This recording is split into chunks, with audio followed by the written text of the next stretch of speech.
If you are a YouTube creator, this video will definitely be helpful for you. Wondering how to upload your videos? Do you upload them on YouTube or Chrome?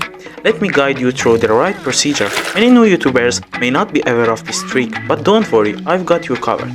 Most creators upload their videos directly on the YouTube app, which is easy but not very effective for your videos.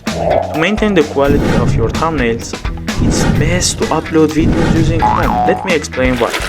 When you upload videos through the YouTube app, many creators face the problem of decreased thumbnail quality. So it's time to stop uploading in the YouTube app and start using Chrome. By uploading your thumbnails through Chrome, you'll get the best results around 99% of the time.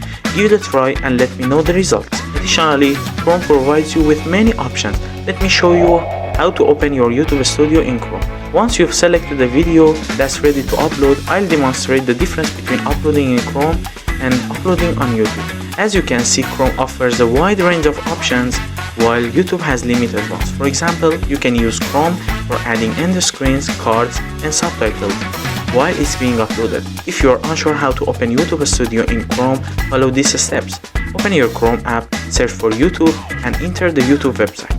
Switch to desktop mode by selecting the desktop mode options, which will make YouTube appear like a laptop screen. Next, click on the logo at the top right corner and press and hold the YouTube Studio option. Then click on Open in New tab in the group that appears below. Switch to the New tab. You've reached your YouTube Studio in the Chrome application. Once you're in YouTube Studio, click on the Create option located in the top right corner to upload your videos.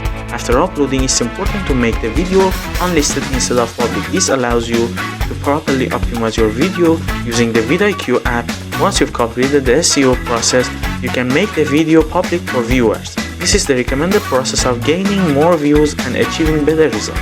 Personally, I used to upload videos unknowingly through the YouTube app, but after switching to Chrome, I've noticed significant improvements in thumbnail quality and video impressions. So, if you are currently using a different method, I highly recommend giving Chrome a try. If you enjoyed this video, please consider subscribing to the channel and joining me on this journey. Don't forget to share this video with other aspiring content creators. Until then, keep visiting the channel for more great content.